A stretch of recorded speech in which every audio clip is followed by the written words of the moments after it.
We got some great news and we got some bad news before Week 11's matchup with the Tampa Bay Buccaneers. You're watching the Bills Breakdown by Chat Sports. I am your host, Tyler Smith, and we have a host of injury updates to get to on today's show. Before we do, though, join the channel. This is the place for you if you want free, informative, entertaining Buffalo Bills content every single day on YouTube. Whether we have a video like this or we're live on Sunday for the game, Bills versus Bucks, because we will be live. You know we're bringing you Bills content every single day. And we're 93 subs away from our next milestone of 8.3K subs. So if you guys want to help us get there, hit that sub button and turn notifications on right now.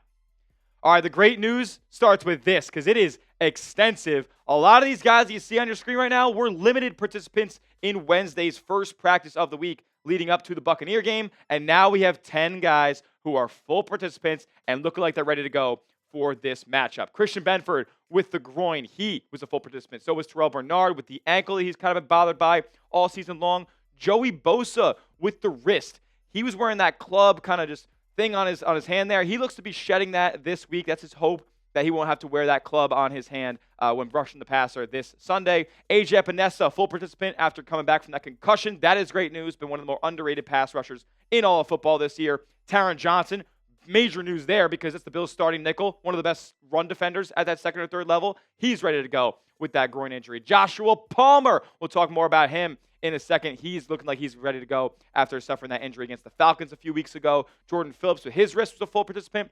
TJ Sanders, who came off the IR this week, another full participation for him. Shaq Thompson with the hamstring. That is awesome to see him fully participating because we know he's the best coverage linebacker on this Bills roster. And then Dorian Williams with a groin injury, so the linebacker room getting a little bit more healthy there as well. This looks way better.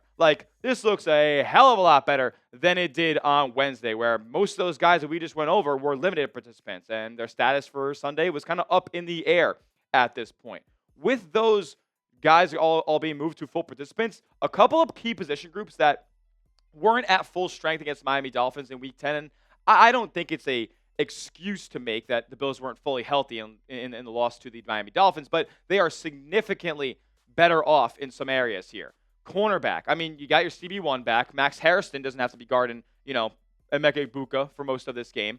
You have Taron Johnson, who is going to get the start over a guy like Cam Lewis, who is a rotational defensive back. So your cornerback looks a lot better. Max Harrison slided to that CB2 as well. And then all the other guys who you have for depth are along there at the CB4, CB5. Don't need to see Trey White out there too much this week. The defensive line gets a heck of a lot better as well. With the addition of TJ Sanders, who looks strong in practice, he says he's ready to go, and he's eager to help this defensive line that's been marred by injuries all season long. That's great news. Joey Bosa and Epenesa getting healthy. That's amazing stuff on that defensive line as well. And then the linebacker room. Yes, Terrel Bernard, a full participant. Matt Milano has been healthy for the last few weeks, but you also have Shaq Thompson and Dorian Williams there for your depth behind those two backers. Major news here for the Buffalo Bills. But you notice how I didn't say wide receiver. Let's talk about wide receiver real quick because Josh Palmer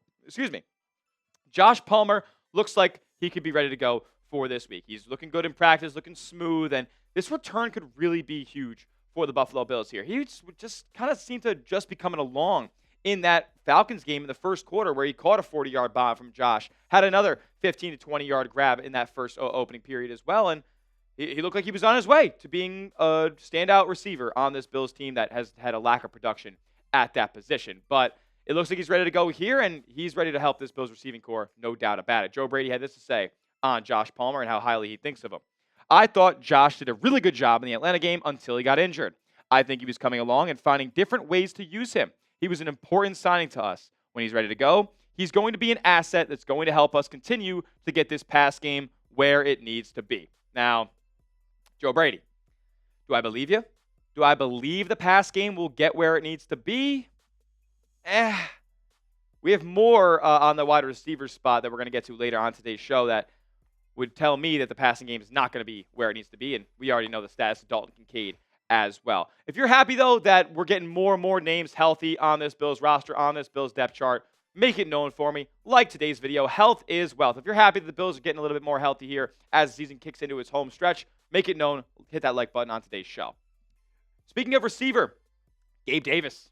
Could he be on the field on Sunday? He practiced, I saw today, and he also said that he practiced some on the scout team and ran with the first team in the first part of practice if he's called upon Sunday. He said that he is ready to go. I think this is great news for the Bills here because not only is Gabe Davis a field stretcher for the Bills, a vertical threat, but he's just somebody who has familiarity and Josh Allen is comfortable with in Gabe Davis. So pretty pumped that he'll be potentially available to be called upon this week. And judging by some other injuries in that, I guess, receiving core, coupled with the tight end room as well, he might need to be called upon against Tampa Bay. Next, we're getting into the bad news for Buffalo, and unfortunately, we're going to stay at that wide receiver spot for a little bit of it. That around the corner, though. First, I got to tell you guys about our sponsor, and that, of course, is Prize Picks. You and I make decisions every single day, but Prize Picks, it's the best daily fantasy sports app in the game where it's good to be right. Keep the hard-hitting football action going this season on Prize Picks, where new users can get $50 instantly in lineups after you play your first $5. Like I said, the best daily fantasy sports app in the game. All you guys got to do is pick a lineup of 2 to 6 players and just pick more or less on their projected stats. Whether it's basketball, football, hockey, college football, you can mix and match all these different sports. You can mix and match different stat types as well. And they offer the best features in all of the daily fantasy sports world. They have stacks. Yes, you want to take Josh Allen pass yards, Josh Allen rush yards, Josh Allen touchdowns on the ground or through the air. You can put it all in the same lineup only on Prize Picks. It's also becoming a social event as well, where you can follow other creators, follow celebrities, follow your friends, follow even me and my lineups on Prize Picks, and copy them into your own using the brand new feed tab. Here is my lineup for Week 11, Buffalo versus Tampa Bay. Dawson Knox, more than 29.5 receiving yards. Josh Allen, less than 34.5 longest completion. Keon Coleman, less than 38.5 receiving yards. And Rachaad White, more than 10.5 yards on his longest rush. You can tell my picks or fade my picks. Just do it at Prize Picks. Download the app today and use the code CLNS to get $50 in lineups after you play your first $5 lineup. That's code CLNS to get $50 in lineups after you play your first $5 lineup. Prize Picks. It's good to be right. All right, let's get to the stuff that we kind of know already for the most part. Did not practice on Thursday. Only 2 names. So that is good news for the Buffalo Bills, but it's bad news when you're considering Dalton Kincaid out with the hamstring. And what we know about hamstrings is there are usually not 1-week injuries. They're usually not 2-week injuries, to be honest with you guys. Shaq Thompson missed the last couple of games with a hamstring. We've seen other guys go down with a hammy on this Bills team before, and Dalton Kincaid is the latest victim. Doesn't look like he'll be ready to go for this week. Doesn't look like he'll be ready to go for probably next week either. Looking like the Steelers game 2 weeks from now could be the return for Dalton Kincaid. Phidarian Mathis also dealing with a shoulder injury. Doesn't look likely that he'll play on Sunday, but the Bills luckily getting some help and the reinforcements back along the interior of that defensive line. Now, this is what I'll say right here. The Bills wide receivers and Dawson Knox, they better be ready to play. And I don't say that because of the Josh Palmer coming back. You don't want to put too much stress on him. You don't want to have to rely upon a guy like Gabe Davis. No.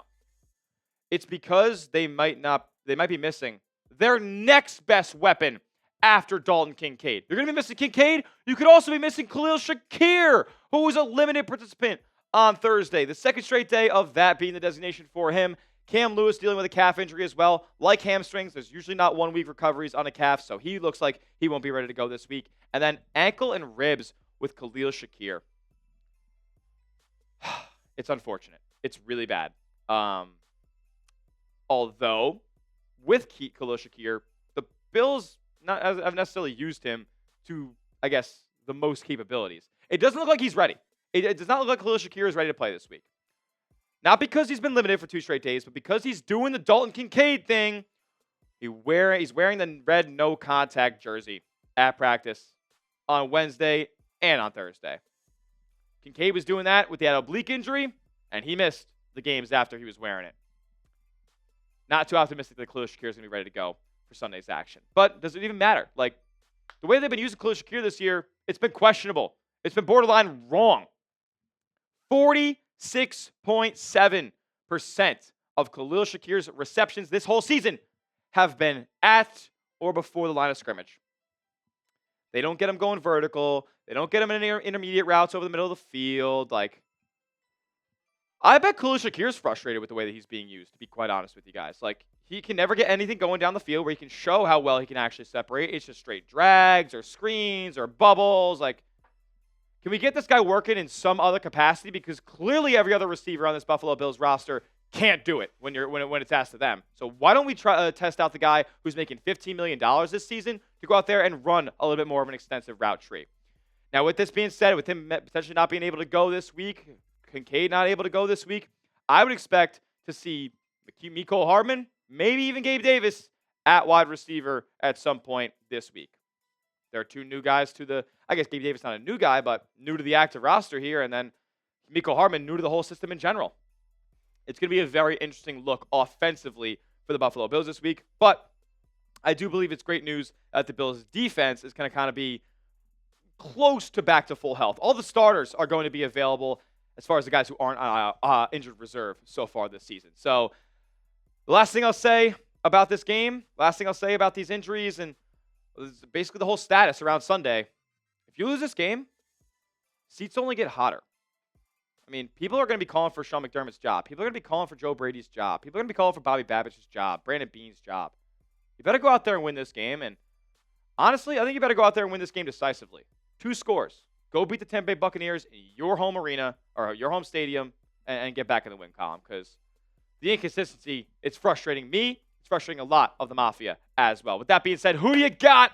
Type BUF for the Bills. Type TB for the Bucs. I want this comment section lit up with nothing but Bills, nothing but Buffalo, nothing but go Bills, nothing but be good, do good, God bless the go Bills down in the comment section. I want to see the flooded down below. As that will do it for today's show. Give me a follow over on Twitter, though, because I'm tweeting about the Bills all season long. I'm live tweeting the games, live tweeting out highlights. More Bills content on social media over there. At Tyler J. Smith, 2 H's because the name's common, but I am not. And make sure you are subscribed to the channel as well. We'll be live on Sunday for Bills versus Bucs at 12:30 p.m. Eastern Time. If you're going to be with us, give me a go Bills down in the comment section. We'll see you guys all then. And as always, let's go Buffalo.